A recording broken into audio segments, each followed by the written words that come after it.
Welcome to the Diversity and Inclusion On Air podcast. This podcast is a program of the Association of American Veterinary Medical Colleges Diversity Matters Initiative. The podcast explores various issues related to diversity and inclusion in the veterinary profession and provides the AAVMC an opportunity to offer ongoing diversity programming to our member institutions as well as veterinary professionals. My name is Lisa Greenhill, and I'm the Senior Director for Institutional Research and Diversity at AAVMC. January is National Mentoring Month. Today's show is a little mini episode with Dr. Kate Hodgson.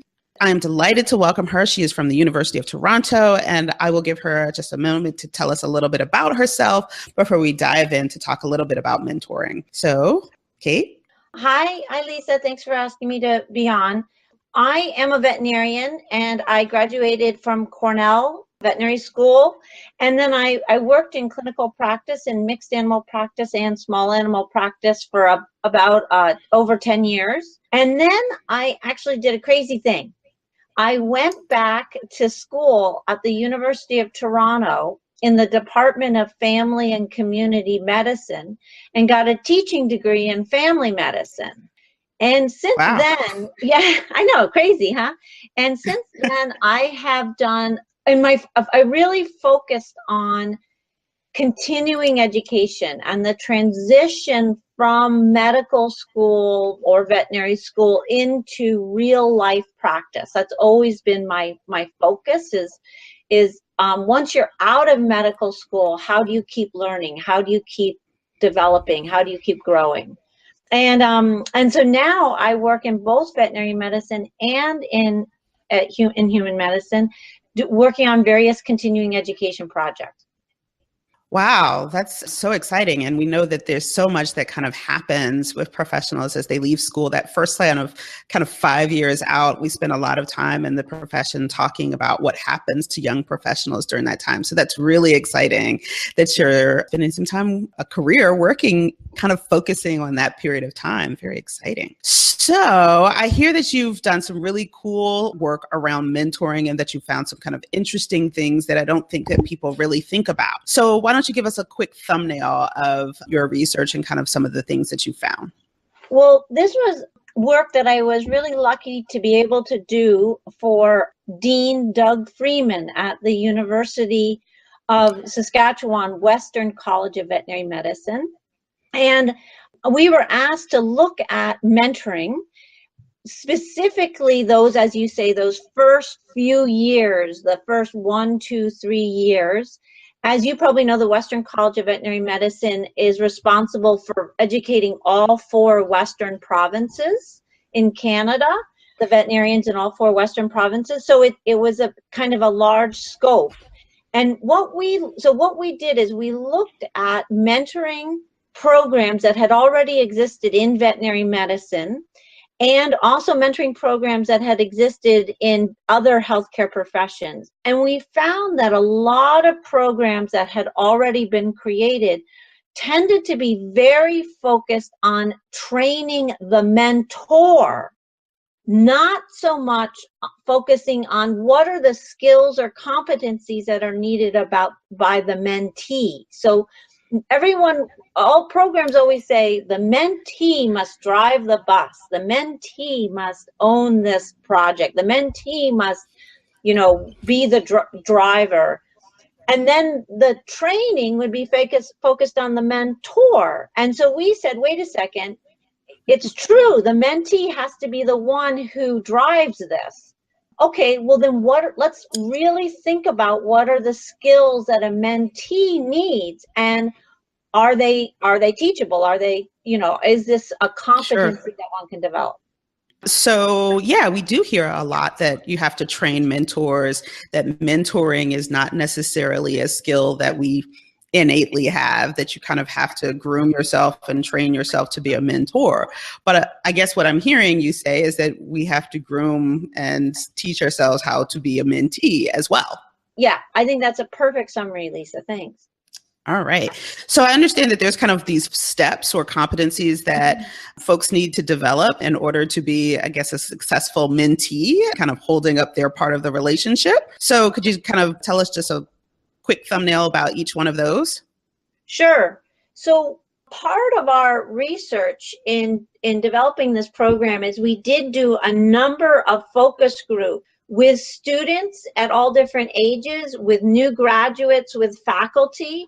And one of the common themes that we found throughout was that students wanted to ask questions, wanted to have a mentor, or new graduates wanted to have a mentor, but often they felt not confident in asking a question. They felt that their questions weren't good enough. They felt embarrassed to ask a question.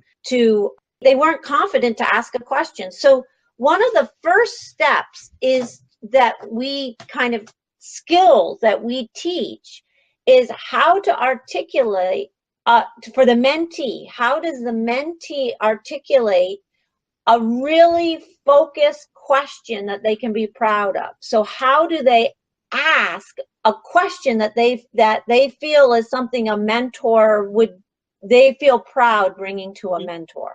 Does that make sense? Yeah, sure. How do you kind of get past that fear of asking, air quote, a dumb question when there really aren't any? Right.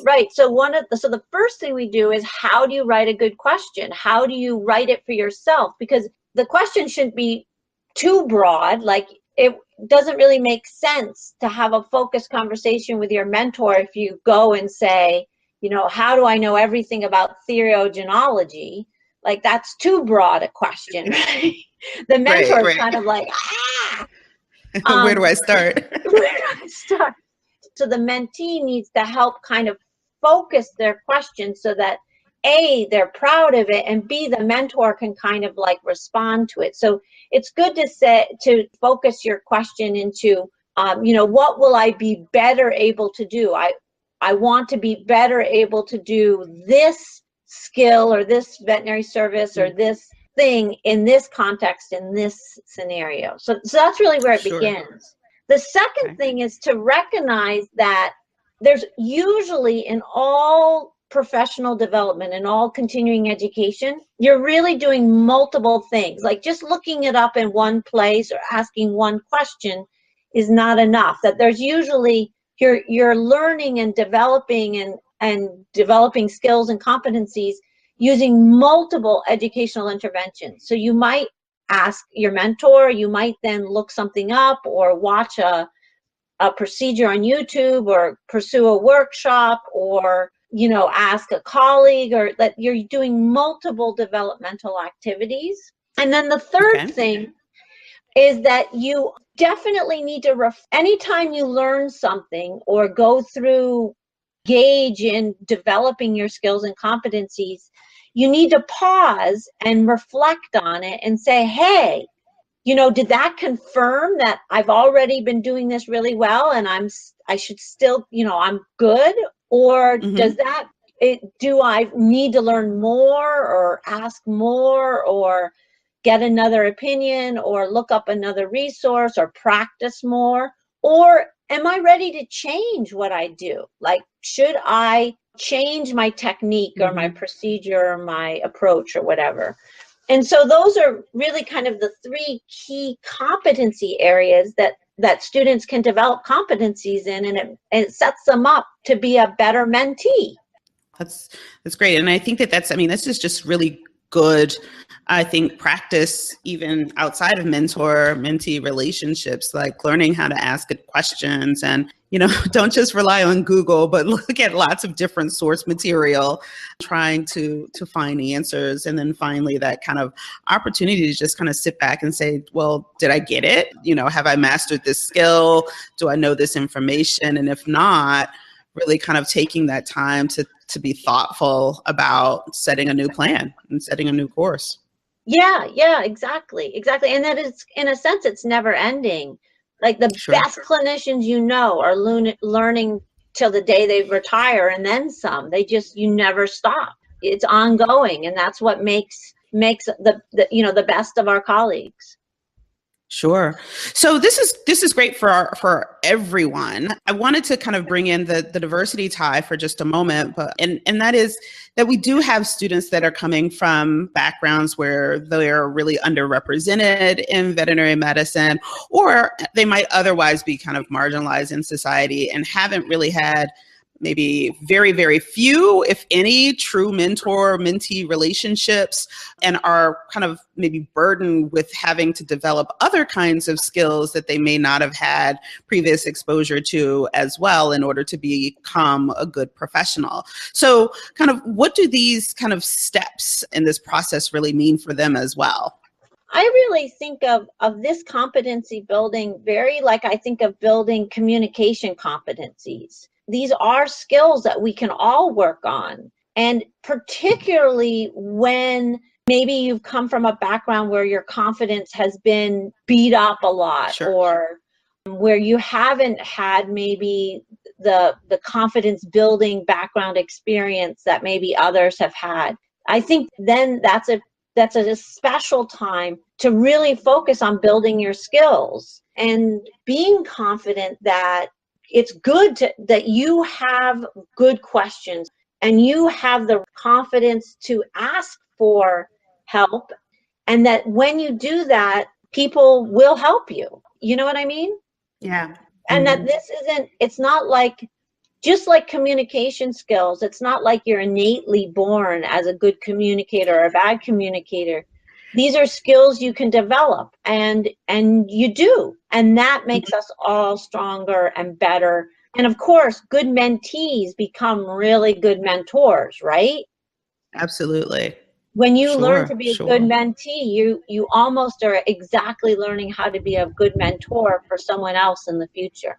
That's great, and a great message to kind of tie up the show on, in terms of kind of learn how to do it, be a good mentee, and then give back by mentoring as you progress through Totally. your career. Yeah, totally, Absolutely. totally. It's a never-ending circle, right? That's right. So this is great information. Thanks for taking a few minutes to talk to us in honor of National Mentoring Month. So how can people reach you if they're interested in learning more about your research, more about mentoring, maybe doing a workshop or having a presentation related to this topic?